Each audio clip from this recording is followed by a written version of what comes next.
back block, and that's He's the guy that throws his body around.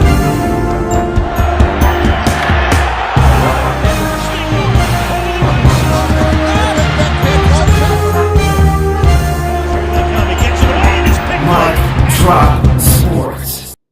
What is up, everybody? Welcome back to Steel City Live here on Mike Drop Sports. We truly appreciate you stopping through. We're going to dive into some Steelers news. The Pittsburgh Steelers extend general manager Omar Khan. We have some interesting things to discuss about Omar Khan and what he's been able to do so far in his 3 years as the Pittsburgh Steelers general manager. And we'll talk about a bunch of other things also. But we will dive in. Make sure you are liking, sharing, and subscribing if you're not already here to the channel. We truly appreciate that and your help. Again, liking the show, sharing the show is so very important. But again, we truly appreciate you for stopping through as always. So make sure you're putting your comments, questions, and concerns inside of the live chat. We will definitely go on and get to those. But again, we're going to start off with the Omar Khan news. 3-year extension given to Omar Khan by the Pittsburgh Steelers.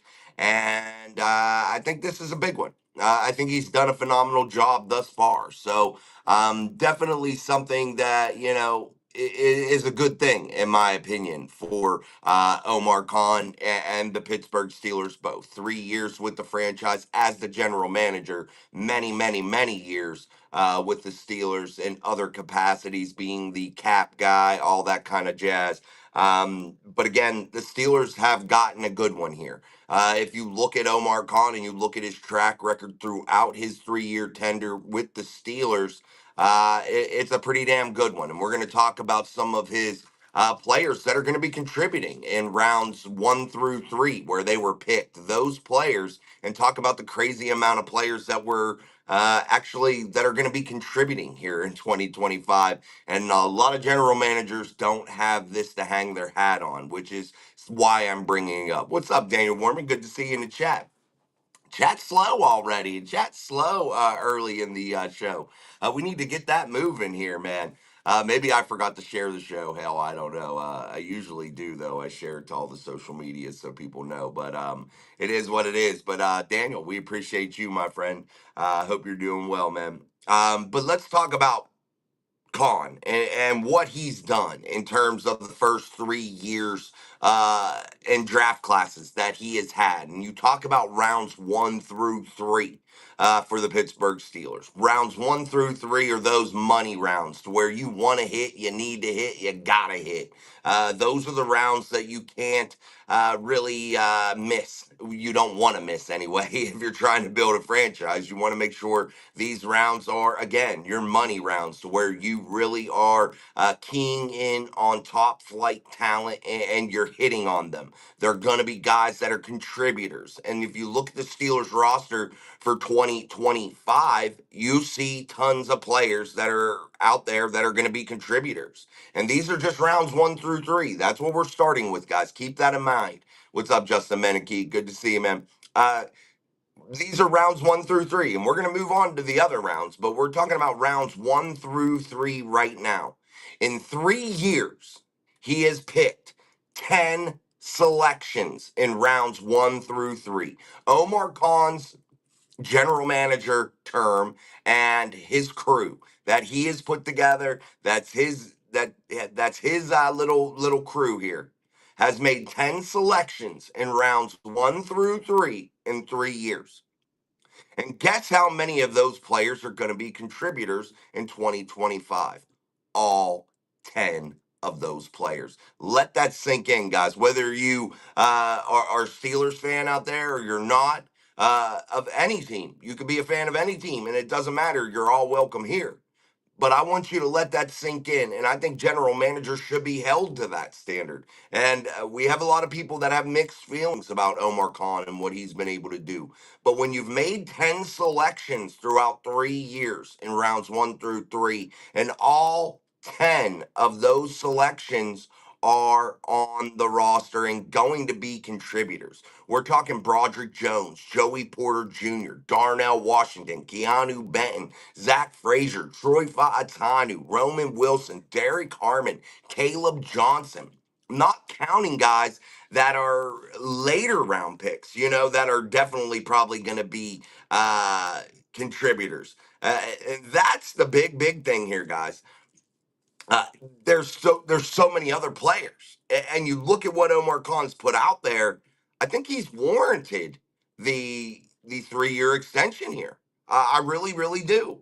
Uh, and again, I'm comparing him to all general managers on all 32 teams, and not many, if not maybe anybody that I've found has all 10 of their first round selections in their first 3 years, or all of their picks that they've made in rounds 1 through 3, the money rounds, be that important and be that good.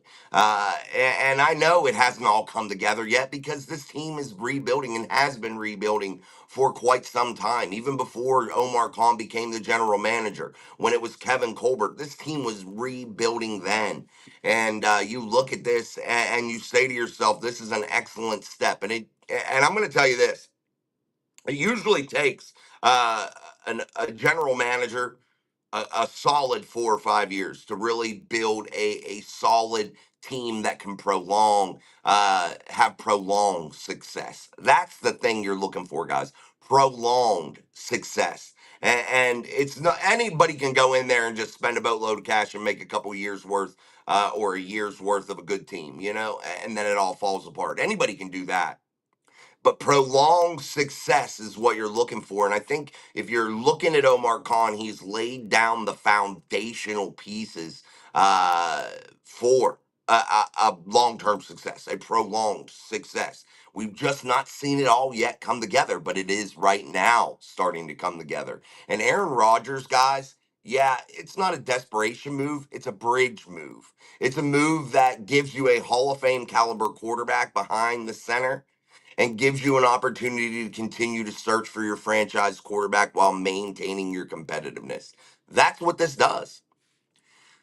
Daniel says, I think TJ will be signed by this weekend around 42 million a year. I think it will be about 42 million. That's what I was saying yesterday too, Daniel. I think that's what it'll be. I don't think it will be by the weekend. I think it'll drag out throughout training camp. I don't see it to be done quite that quickly.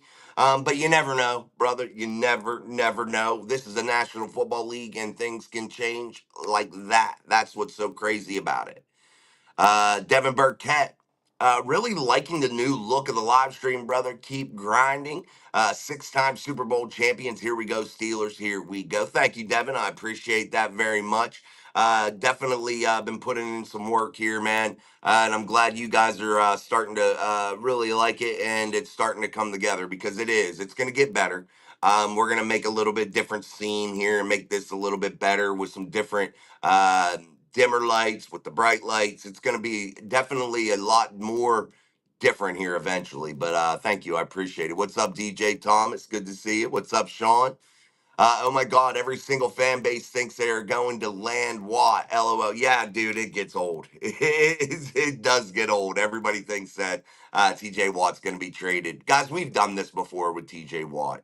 And when we talk about Omar Khan and what he's been able to do in terms of signing everybody and their brother here as of late, he will get it done with TJ. It's a numbers game, guys. These guys want to milk out every penny they can get, and you can't blame them for that. You can't blame Watt. You can't blame the Steelers for wanting to get the best deal. It's called business, and it's going to get done. It's going to get done. It's just not got done just yet. And we saw it the last time he got a contract going, when he got his new deal. The last time. And he's on the final year of that. 21.5 million due here in 2025. But that'll be wiped clean. TJ Watt maybe he'll finish that contract out. I don't know how that'll all work. Maybe the new contract takes effect. Now, I don't know. We'll have to see what the details are when the new deal's done. But TJ Watt's a one hat player, and if he's not a one hat player, he's a 99 percenter. He'll be here for 99%, and he may go chase a ring at the end of his career if he doesn't get one with the Pittsburgh Steelers somewhere else. Maybe that happens. but probably not. I think the Steelers have an excellent opportunity to to ensure TJ Watt walks out of the National Football League with a Super Bowl ring and a Hall of Fame resume. That's what I think TJ Watt is on the road to doing. And I believe the Steelers have that all ready to roll here. So we'll continue to monitor that. All right, guys, make sure you put your comments, questions, and concerns inside of the live chat. Make sure you're liking and sharing the show. It's a little bit slow here tonight, so let's get that picked up and get that moving. Super chats are always welcome. We truly appreciate that. Memberships are 99 cents a month, and we are diving into Pittsburgh Steelers talk. Omar Khan gets that 3-year extension. Fans still in an uproar, still got their panties in a bunch over Watt not being signed yet, but that will be okay. That will get done. But also, I want to talk about this, man. You look at Omar Khan, and we talked about those rounds 1 through 3. We talked about that having 10 picks and all 10 of them about to be contributors. But let's not forget about the later round guys, and I won't name everybody. But you look at guys like Peyton Wilson, Mason McCormick, Y.A. Black this year, guys, Jack Sawyer in a round 4. You're going to have Nick Herbig. You have guys all over the place that are contributing during the Omar Khan era, people that he has selected. And I hear a lot of people saying that Omar Khan should get a failing grade for this offseason. What is failing about what Omar Khan did? He you don't need to mail me no check, Armand. I appreciate that, brother. Thank you, man. I just seen that. Thank you, Armand. You're a good guy, man. I appreciate that. But you don't have to do that, brother. Um, you look at what they've done. Oh, I was forgetting what I was saying. But you look at all these players that are later, mid to late round guys that are contributing. And I don't know if there is any other general manager out there right now that has that type of success rate right now. And yes, you haven't seen it completely pay off. You haven't seen the Steelers win playoff games. You've seen late season collapses. You've seen mid season collapses. And you haven't seen it yet all come together. But I think when you look at this team this year and what they've been able to do, I think they've really figured out how to protect Aaron Rodgers, not only by the offensive line, but with the tight end room and the weaponry he has there. And getting a guy like DK Metcalf, having some speedier guys like Roman Wilson and Calvin Austin. I think they've learned to protect him not only by the offensive line, but what's around him. Also, by having a phenomenal defense, loading up in that cornerback room. You can never have too much talent there. That is just a gimme if you're a football fan and you hate anything about getting more cornerbacks. You're not knowing football very well because you need corners. This is a pass happy league. You need corners, as many of them as you can get. And I don't want to hear, oh, there's already this many people. You'll be one person gets injured, you'll be saying there isn't enough. And also, you can utilize all of them, guys. You can have fresh legs out there all the time. You can keep high value guys out there all the time. The Steelers have done the right thing by loading up in that cornerback room and loading up in that tight end room. Those are two things that are going to benefit both sides of the football in a big, big way. Defensively, in a pass happy league, the cornerback room is phenomenal. They loaded up in the defensive front, 13 players right now vying for positions there. You have that grouping that's going to have a lot of depth. Two key positions along the defense, guys that are going to be able to put pressure up the middle and increase that pass rush rate for the Pittsburgh Steelers in terms of pressure up the middle. Then you look at the pass coverage that's potentially going to be there. Then you look at the offense. Yes, you want a stellar tight end room. Not only does Arthur Smith love it, but it gives Aaron Rodgers a ton of weapons to utilize early and get the ball out quickly. And he's able to go in and out of pass plays and run plays and still be able to be in those heavy max protection type formations, which gives Aaron Rodgers at his age the best of the both worlds. Being able to still have weapons on the field, but still be able to have that maximum protection and still be able to run the football and utilize the play action pass. I don't see anything wrong with what the Steelers have done. Yes, you can nitpick anything, and we can go through and find an issue somewhere, no doubt about that. We always can. But if I look at this and take my fan hat off and I look at this from an outsider's perspective, The Steelers have done a nice job and they deserve some credit here. We beat them down and I beat them down. When I think things are wrong, I go at them. And you know that, guys. You guys that watch all the time know that. But I have to give him some credit here. I got to give him some credit here. And when you look at Omar Khan's track record over these first 3 seasons, no wonder the Steelers want to give him an extension. Some people were saying it's too early. He hasn't won anything. What are you talking about? You gotta build foundations, man. You gotta build a solid defensive and offensive front, and they've done that, just that. And people can say the O line still need work. Yes, it does still need work. But what have they done? They've heavily invested there. They have the Troy Fatanus, the Broderick Jones, 2 first-round tackles, 2 top 20 guys, basically. You look at the guard positions. They have a veteran in Isaac Siamalu, a fantastic guy that was a rookie last year that got a tremendous amount of starts under his belt. Mason McCormick, a guy that you know can start and get it done and be okay. Then you look at Zach Frazier, a guy that should have been drafted in round 1. He was the best fucking center in the whole draft. He should have been the first center taken, but to the Steelers, thank God he went to the Steelers because they stole him. They absolutely stole him. He was the best center, hands down, in that entire draft. And it shows, in my opinion. Devin, the Watts are the epitome of a football family. I believe he wants to be here as much as we want to keep him. He deserves the money as well. I truly believe it will happen sooner rather than later. I do too. We'll see what happens, man. Jeff says, are we running out of cap space with the recent signings? Here's the thing with cap space, Jeff. You can always make room. You sign TJ Watt to a mega deal, you're actually going to save cap space in 2025, which is a weird thing, but that's what you're going to do. I'm no capologist, but yeah, you're always going to be flirting with that line of running out of money, perhaps, but there's always ways to convert salaries into bonuses and things of that nature to continue to open up cap spaces. The cap number is almost a fictional number in some instances, with as many ways as there is to manipulate it. It's almost a fictional thing because you can hide money and figure it out in different ways. So definitely the Steelers will be okay. So don't worry about the cap space, guys. Omar Khan will make that happen. DJ Thomas, they need to go get Sims to replace Minka. You might have already replaced him by committee. Jalen Ramsey, Darius Slay. You have some undrafted rookie free agents like a Castro. You got Thornhill. You signed him, who played really, really well. Why do we need to go out there and make any type of significant value or significant signing in terms of somebody you're going to have to pay significant money to or more money to when you've already got a cast of characters that can fill that role? Guys, we didn't trade away anything crazy with Minka Fitzpatrick. And I don't know why everybody's so, not everybody, but a lot of people were so like worried. Oh my God, you traded away Minka Fitzpatrick. You traded away 1 forced fumble and 1 interception over 2 years.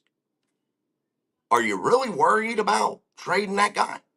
I love Minka. When he first came to the Steelers, he was absolutely amazing. Do I think he's a phenomenal ball player? Absolutely. But he was not producing, no matter what the situation was, whether it was schematics, whether it was Minka, whether it was the injuries of 2023 that slowed him down and derailed his Steelers career, whatever the situation may be, the lack of production was there.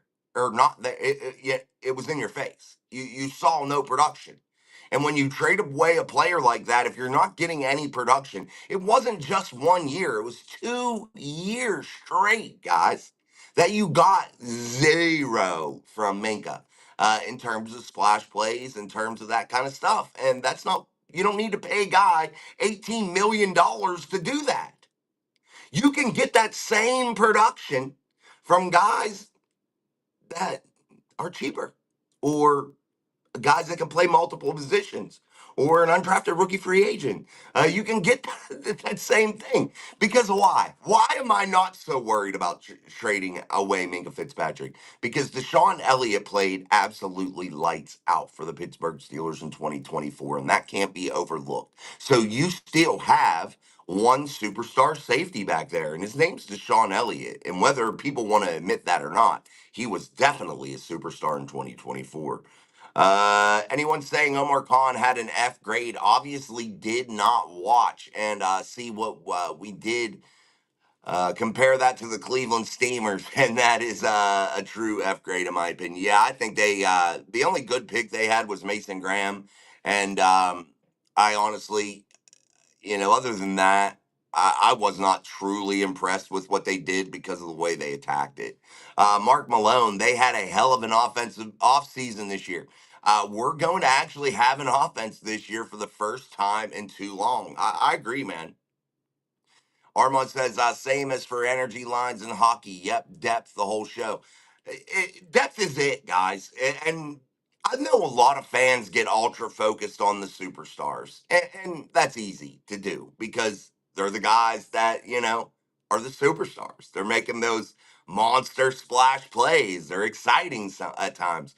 But what wins in the NFL is having enough depth to get through a 17 game regular season and an absolute gauntlet of a tournament to win the Super Bowl. An absolute iron, like what do they call those? The Iron Man competitions, a gladiator type sport to get through that tournament, man. You got to be a true gladiator to get through it, because you're beat up, you're battered, you're bloody, you're bruised, and you got to go through the gauntlet of good teams to get to the end.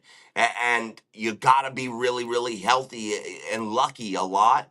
But depth really, really helps, guys. Depth is really what is key.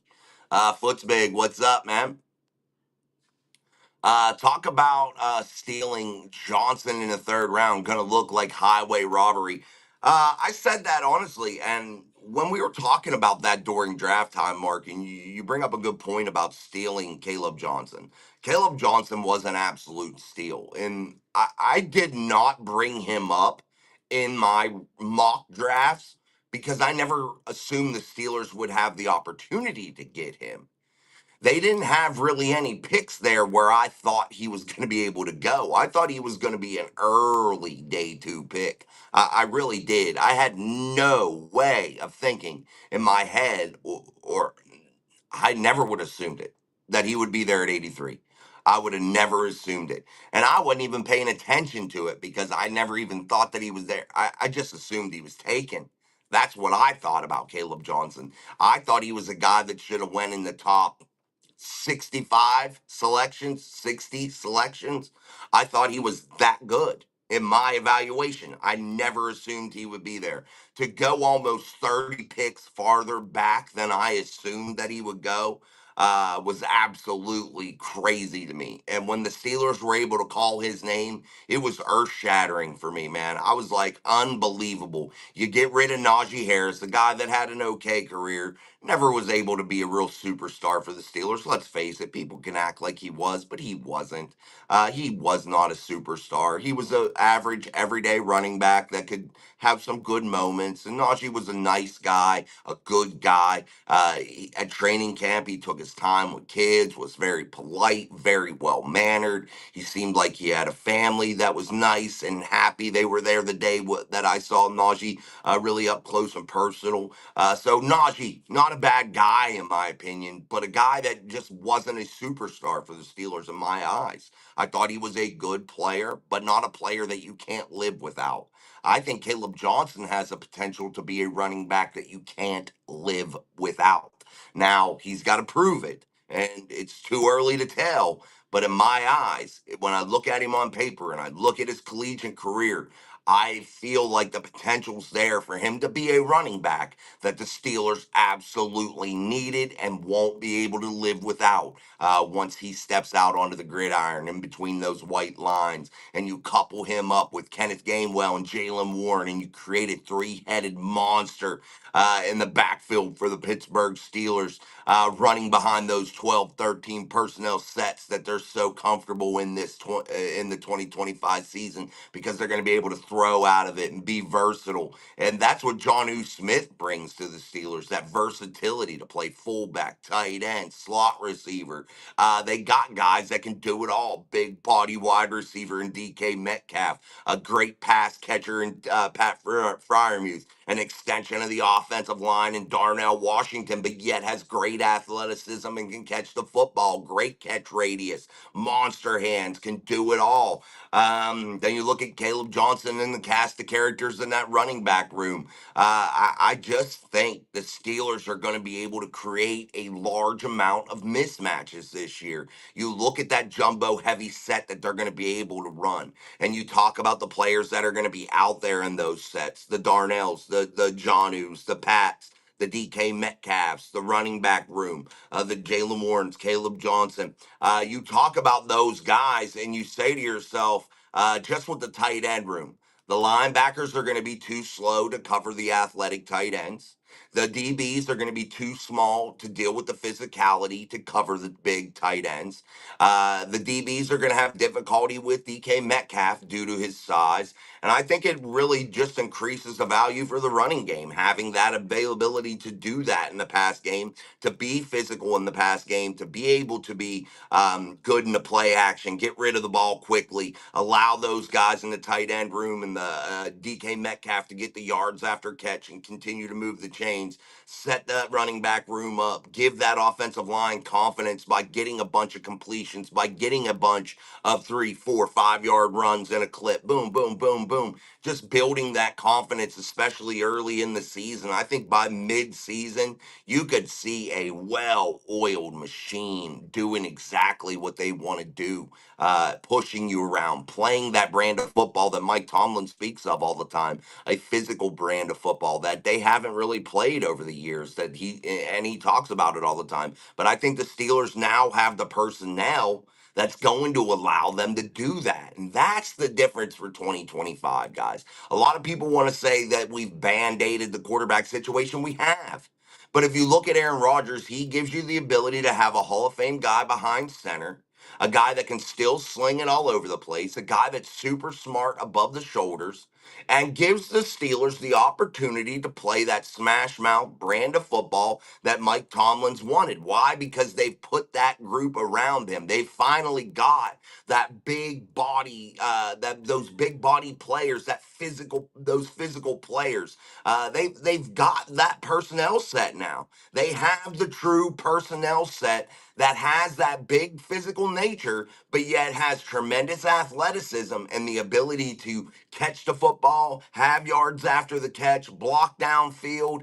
And that's another thing the Steelers have that I think is being overlooked too. A lot of these offensive linemen that they've drafted, the Troy Faatanus, the Zach Frazier, they're known for second, third level blocking in their collegiate careers. Guys that continue to push down the field to create blocks and running lanes. They're known for that. And I think the Pittsburgh Steelers have found guys that play into the exact way that they want to play football. The Pittsburgh Steelers have always been a team that's loved to pull guys and get guys that are offensive linemen out there on the move, out there on the run, using their athleticism. Like I said, pulling them, getting them out in front of the running backs, creating those running lanes. They've loved to do that historically over the years, and Mike Tomlin wants to be that type of team.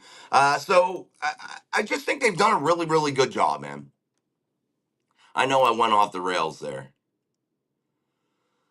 Even Florida papers said Pittsburgh won the Minka deal. They should, because it's the truth. Mark Malone, it just doesn't make any sense to pay a guy that much to play single high all the damn time.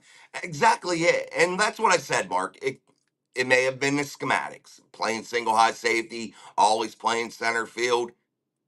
You're not needing to pay a guy $18 million to do that, guys. And again, I don't care about Minka making a bunch of tackles, because I got to be honest with you guys. If the safeties have to make a bunch of tackles, that means you have major deficiencies in the front end of your defense. And you're not going to be that great anyway. That's reality.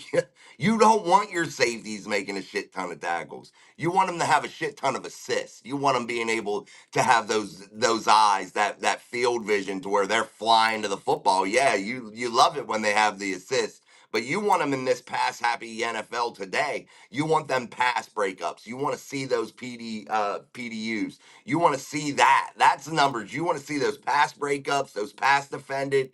You want to see interceptions. You want to see really tight lockdown coverage, man. That's what you want to see. You want to see quarterbacks not wanting to throw in certain directions, limiting their opportunities. That's what you want to see, forcing them into making mistakes.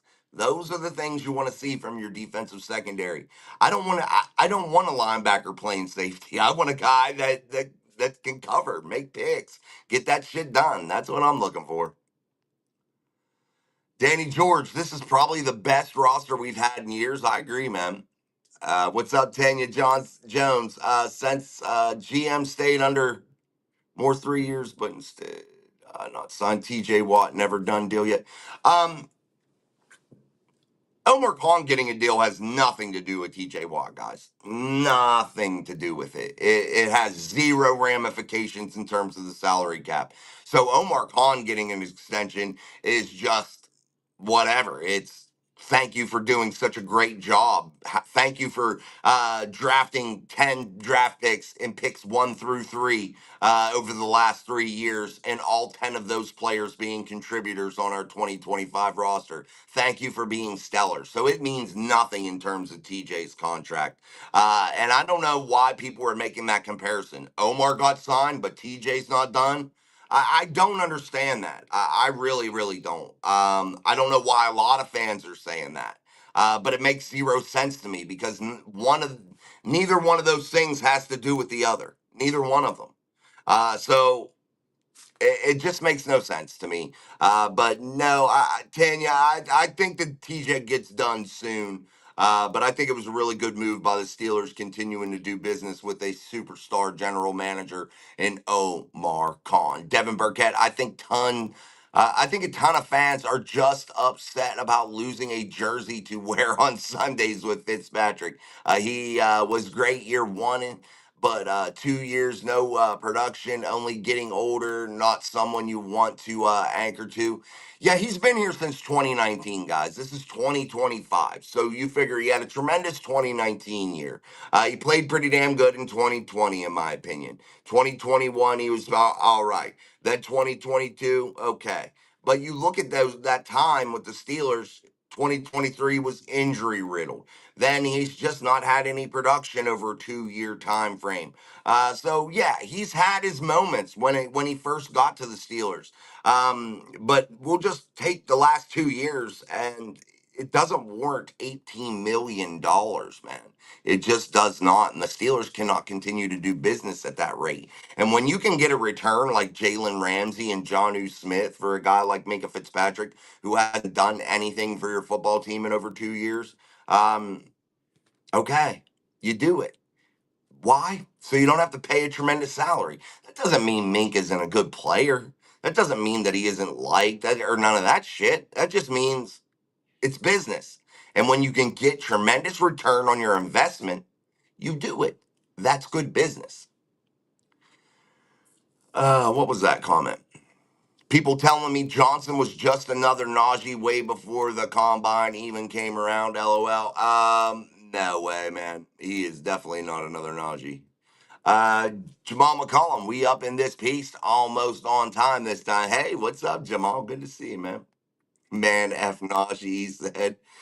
Jamal says it's really on the O line at this point. Let's hope they hold up. Yeah, and I think you bring up a good point, Jamal, because a lot of this relies on what the offensive line is going to be able to do. No doubt about it. But the Steelers have done a tremendous job in putting in a real foundation there. Now, depth is their problem along the offensive line. It's not the starting five, it's the depth pieces behind them that may not be as quality as the Steelers would like. But you're not going to be able to fix every issue every time. You're not going to be able to fix every issue every offseason. There's always going to be a couple things that you would have liked to done a little bit better throughout every offseason. And this offseason, it just happens to be offensive line depth. But if they remain healthy and you can keep those guys upright on the field, healthy and playing, I think they have a tremendous opportunity to be really, really good because there's just so much talent there. And that if they ever hit their stride and gel as a group, they could be really, really, really good here in 2025 and beyond. Tom Ford, ain't no party like a Diddy party. Ford, what's up? Jason and everybody else in the chat. Good to see you, Tom. I keep waiting for them to draft another wide receiver. They're going to sign another wide receiver here soon. It's a matter of time. Whether that comes before or during training camp, that's the question. I'm going to say this. I believe it's going to happen during. Why? Because you're going to see the release of players. You're going to have a lot more player movement.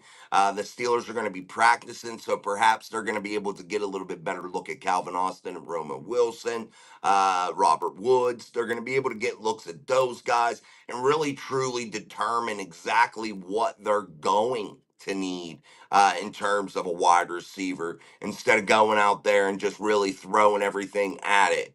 So I think that they can make a more educated decision once they get into camp. That's my personal feelings. Now, maybe they sign somebody beforehand and they just shoot for the moon. I wouldn't hate that either.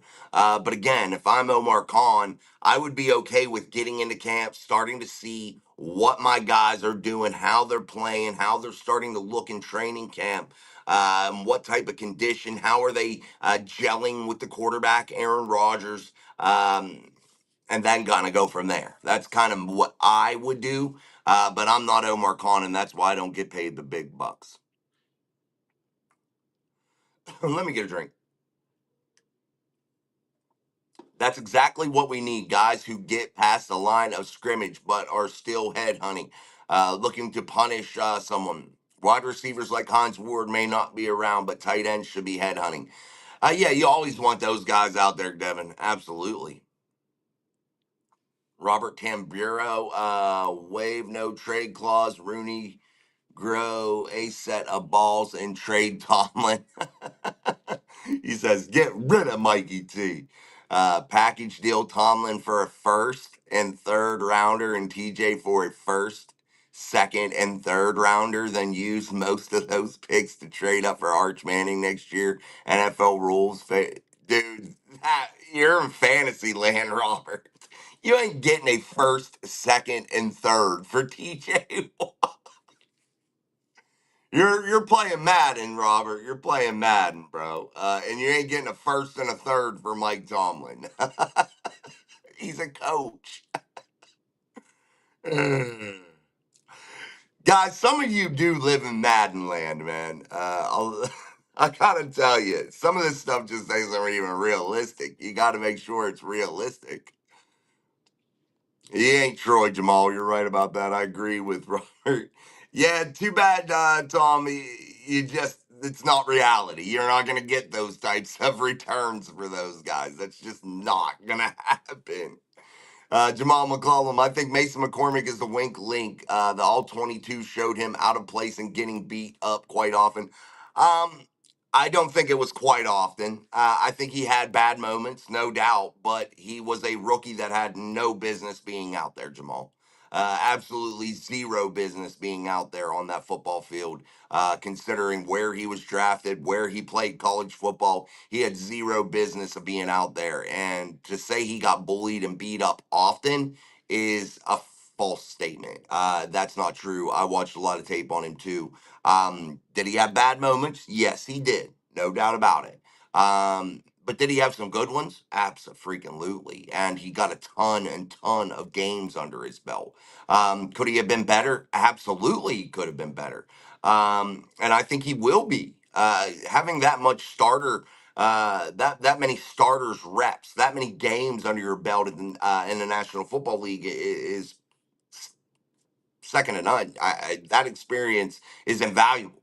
And once a player gets that, that could really put him on a nice trajectory. And he's going to be playing beside Troy Fontanu, Zach Frazier again. So hopefully that increases his abilities also in terms of learning and getting things down. And also the offensive line. Yes, we can look at a lot of those things individually and their play individually, but we got to look at their play as a group because the offensive line really got to come together in jail. I've never personally played offensive line, so I can't sit here and act like I know everything about the offensive line because I don't.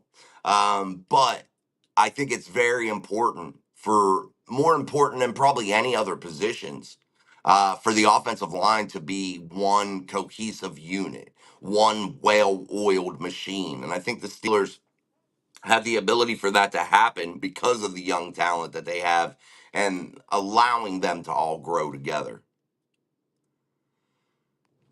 Any team pays D more than any team D ever in history should be number one. Steelers have done it for 4 years in a row. One of those years, they were only the 21st. It's coaching underperformance 101. I get it, man. You're on the Colin Cow. You watch Colin Coward too much, bro. Uh, Not to be rude to you, because I like your comments. It's just you're watching Colin Coward too much, man. Uh, I don't believe in because they spend so much on defense. You know, this is the problem or that's the problem. It may be I don't know, but I'm not on the Colin Coward train of just because the team spends X amount of dollars on defense or X amount of dollars on offense, that it means the team's going to be shitty or not. Because Colin Coward's been saying the Steelers were going to finish fourth in the division with that paying defense too much bullshit that he preaches. And guess what? They haven't finished fourth in the division. That's for sure. They've still made it to the playoffs despite being in a massive rebuild. I mean, you know, despite not having a franchise quarterback to speak of, but they're still in the playoffs, even though they spend a ton on defense, you know, in 4 years in a row. But 4 years in a row, they haven't been last in the AFC North and they've been quite competitive. I mean, am I wrong? I think Colin Coward just needs a freaking topic to talk about so he fills the people's ears with bullshit. You know? I wouldn't trust anything that he tells you to go and pick or bet on because he's wrong 90% of the time. At least with the Pittsburgh Steelers, he's been dead wrong. They've been supposedly terrible for 20, 30 years, but yet they haven't finished in the basement. Just saying. Mike Tomlin, yeah, I don't like the record of non losing seasons, but it's there, you know? I mean, it doesn't impress me. I want playoff wins, but it's still there. We can't ignore it. Huge ass forever. Not sure Steelers offensive line will work. Ranked 25th last year in success rate and EPA. Broderick Jones getting switched around and unknown in Fatanu and McCormick getting pushed around. I hear what you're saying, man, but this is a new year. Broderick is definitely really approached this offseason in a way that I'd be really pleased about if I was a fan or a coach. Um, Mason McCormick, again, guys, was a rookie that had no business being out there considering his position, draft position, and things of that nature. Nobody we would have ever picked him to be out there, but he was, and I didn't think he got beat up as bad as everybody wants to say. Um, I don't know where that narrative's come from all of a sudden, because at the end of the season and during last season, I got tons of comments about how good the rookie was playing. Man, they found a gem late in the draft. I don't know. You know, I guess the summer really burns people's brains.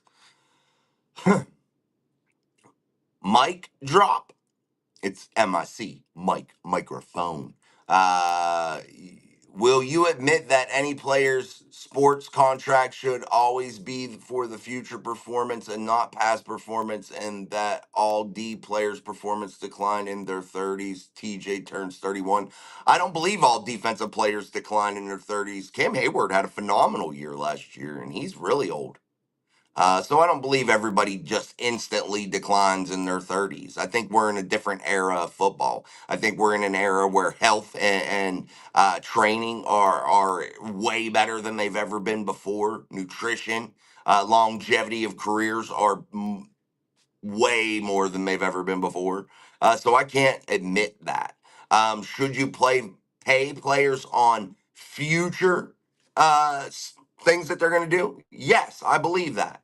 And I think TJ Watt still has a tremendous 3 or 4 years remaining in him at a high level, at a TJ Watt type level. I believe that to be true.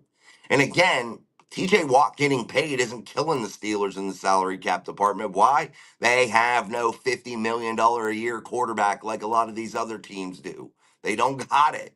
And even when they get their quarterback, a young guy, they're not going to make that kind of money either. So I just don't see what the issue is paying TJ Watt. If you decide to trade him, okay.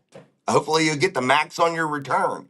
But I'm not going to sit here and act like TJ Watt is ineffective. That's bullshit to say. That's a lie. It's a lie. He's a double-digit sack guy. TJ Watt's average years are his average years are a lot of people's best years in the National Football League. And yeah, we can sit here and ride TJ, but he's a double-digit sack guy every year. He's a double-digit sack guy every year. I mean, just saying, man. Am I at Kennywood, Kittyland? I love Kennywood. I don't like Kittyland. I used to hate when I had to go to Kittyland. I like to ride the rides, baby. LO Maddenland, where anything is possible. Absolutely. What's up, Daniel Barry? Sports highlights. Happy Thursday. I always rely on Daniel to tell me the day because I always remember. Armand McCormick, a left guard and played well out of FCS. Nope, he is going to be good and he plays nasty. He is a good player, man, in my opinion. I think he'll be all right. McCormick lost a fair amount of body fat percent, it looks like to me. He might have him, and I'm anxious to see him up at camp. Last year, TJ Steelers' third best D player behind Elliott and Cam. TJ ain't going to get better in his 30s. TJ Watt paid more than any defender ever is overpaying for the past instead of future performance. I get it, man. You're saying that you don't want to pay for past things that he's done. But again, I believe you're wrong there. You can say it till you're blue in the face. I'm paying TJ Watt because I believe he has 3 or 4 more good years at a TJ Watt level. And even if he has an average year, it's like most players that you're going to praise because they're not named TJ Watt for having 11 sacks, for having 12 sacks. Everybody else that you'll praise for that. But if TJ Watt has 11 sacks, we're going to talk about he's dead, he's declining, he's done, it's over, he's cooked. Don't pay him. Make that make sense. I'm just saying, make it make sense to you. I am looking forward to flying out next year for the draft. Mic drop party, baby. No party, no Diddy party allowed. Yeah, no Diddy up in our parties, baby. Yes, guys, and I am. Sean brings up something, and I wanted to say it, and good thing Sean reminded me with this comment, actually. Whether he was purposeful or not, he reminded me, and I appreciate it. I am going to set something up.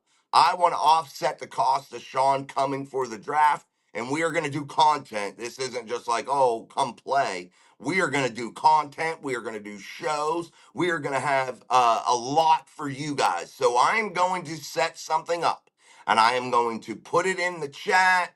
I'm going to share it on our page. It'll be in our bio. And we are going to figure out how the best, most effective way is to offset some of the costs for Sean, because I don't think it's fair for him to pay for it all because we're going to be working. So I want the channel. That's what we're going to try to do. And yes, I'm going to contribute out of the channel, no doubt about that. But I am going to figure out how to offset it more because I don't make a shit ton of money off YouTube.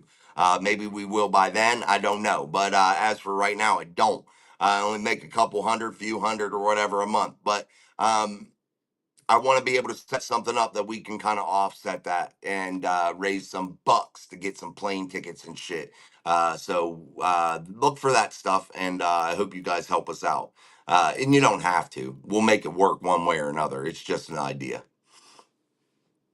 Devin says Colin Coward also said Ben Simmons will be the face of the NBA and LeBron can retire about 6 or 7 years ago. Coward is a Steelers hater. Yeah, I don't know how he has a job. He's super fucking annoying and he's wrong 99.9% of the time. I don't understand how some of these people are employed. I really don't. It's like being a weatherman. You can be wrong all the time and still be employed. Some of these sports analysts, so-called experts, are wrong all the time, but yet are still employed. I do not understand it.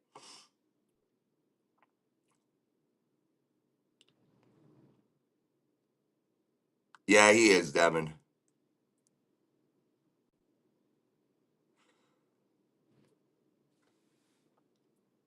But don't forget who else lives in Madden Land is Omar Khan equals if aren't Rooney.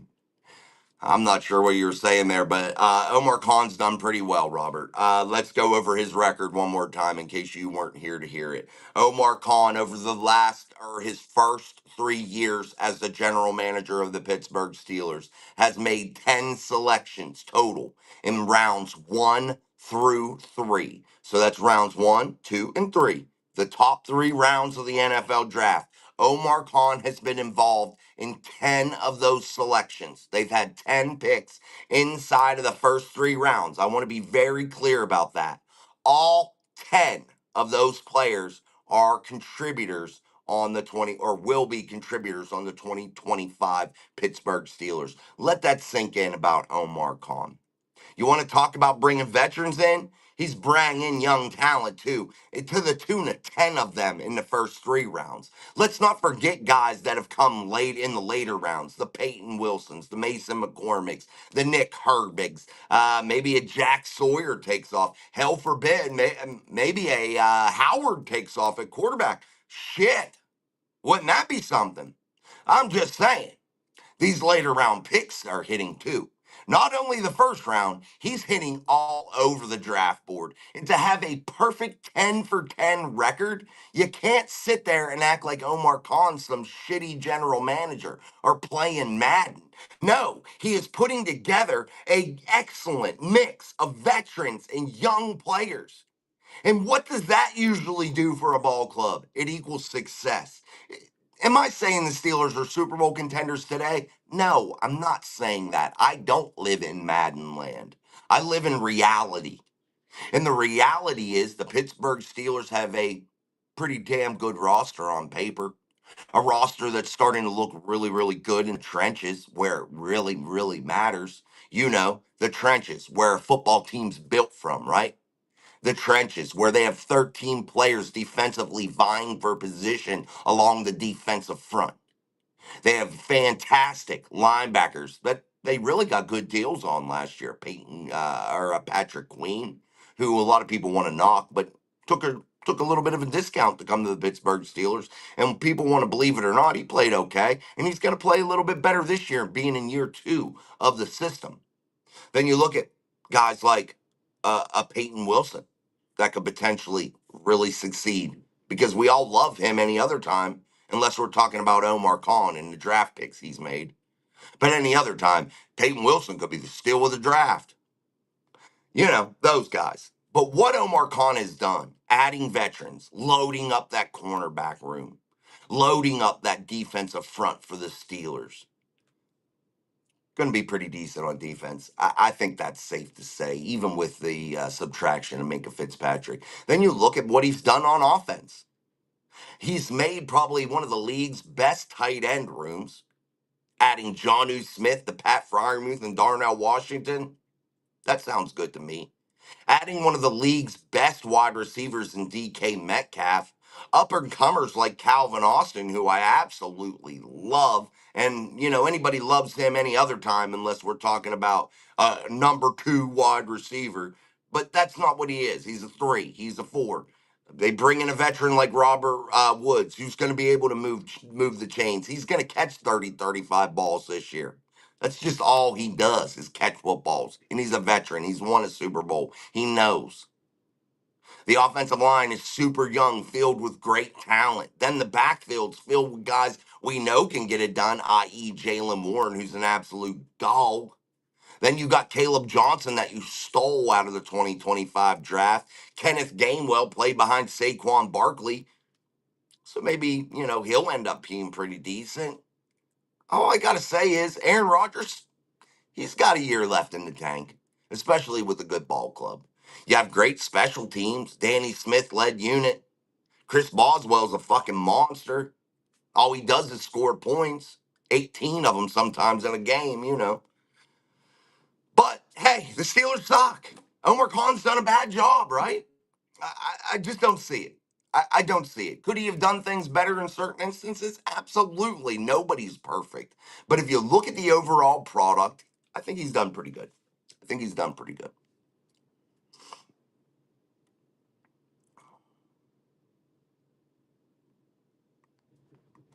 Yeah, Ray played until he's 37, I believe. Yeah, he's pretty old. A lot of players play until they're older. It's a different NFL. Not more than 3 years for TJ. He is still their best player. Yeah, you could give TJ a 3 year deal. Maybe that's the hang up. Maybe it's between a 3 or 4 year deal. Maybe that's what they're trying to hash out. And like I said, it'd be about 168 million for 4 and about 126, 128 million for 3. That's what you're looking at. All right, guys, I'm going to get a drink. Make sure you're hitting that like button, that share button, all that good shit for us here on Steel City Live, only on Mike Drop Sports. We appreciate it. Whether we agree on our opinions or not, this is what this is good for. Talking, hashing it out. I just happen to have a microphone, so you get to hear my voice. And I know it's harder for you guys to type it inside of there, but we will. We have upgraded, and we keep telling you, phone calls will come to this show. So keep watching. That will happen eventually here. So we keep upgrading, man. So we're gonna get there. We're gonna get there. I've wanted it to happen so many times, and every time I've figured out a way, it's just been not good enough. And we're gonna figure it out. We're gonna get it done. And well, we already have it figured out. It's just execute now. But we're getting there. So bear with us.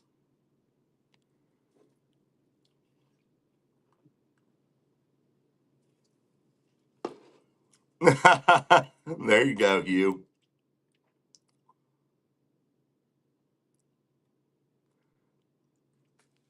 Cam Hayward is a freak and did one of his best years last year. I love how TJ takes care of himself, so I admit there's a chance he pulls a Rod Woodson, but Rod wasn't asking for more money than any player ever. It's a different time. You can't compare the Rod Woodson era of contracts to the TJ Watt era of contracts. Players were not making even close to similar money at that time as what they're making right now. It's just not the same. It's not the same football or the same league as it's just not. And we could sit there and try to compare all we want. And that's why everybody always wants to compare guys that played in the 70s and the great teams of the 70s for the Pittsburgh Steelers and compare them to today's players. It's almost impossible to do so. The league is so different. The skill set required to be good is so different. It was a much more physical game back in the 70s than it is now. Now it's a much more technical game. You have to be a tactician, not only a phenomenal athlete, but you have to be just really technical and really fundamentally sound and really, really good at executing. And it's a different ball game than it once was. The rules are vastly different. Uh, it's just a 180 from what it was. So it's really, really hard to compare. Sean says, great show, Jason. Love the format. I wish you all an amazing Independence Day tomorrow. Please be safe and have a great weekend. Absolutely. And we're going to wrap this up. And we've been going for almost an hour. If anything crazy happens on Independence Day for the Steelers, I'll be on. But I will put out a couple shorts, excuse me, or maybe even a pre-recorded show, but no live show tomorrow on our nation's Independence Day. We will not be doing that on July 4th. We appreciate you guys, and I want to wish all of you. And again, Jason's never mad if we have different opinions. I love that, guys, and I want you guys to keep coming with that.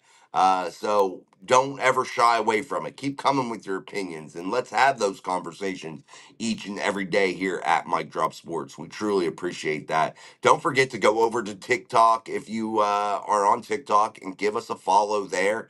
We are almost to 100 followers there. I know it's crazy because we have damn near 5,000 subscribers here, but we're about to celebrate 100 followers there. But I just started doing it really. I'm really excited. We have a video that hit 6,000 views over there, so that's really cool. So we're making moves, man. Don't forget to go over and follow us on X and Facebook. I know everybody got Facebook, so there's no reason that you can't follow us over there. So go over Mike Drop Sports, follow us over there on Facebook. That way we can start to live stream, so you guys have different avenues to watch us in terms of platforms. So make sure you do that. And again, I want everybody to have a happy, healthy, safe 4th of July. Don't drink and drive. Call a friend. If you live around me, figure out how to get a hold of Jason. I'll come get your ass. Do not drink and drive. Do not do any type of stupid, DRUGS. Don't do any of that kind of crap. Just enjoy your family, enjoy fireworks, enjoy good food, and enjoy the weather, man, and be very, very safe and don't do anything stupid. So until the 5th, I'm Jason. This is Mike Drop Sports. And again, we truly, truly appreciate all of you guys. So thank you. And I got to shut banners off and stuff. I always forget to do that when we are getting out of here. But enjoy, my friends. And until the 5th, we're out.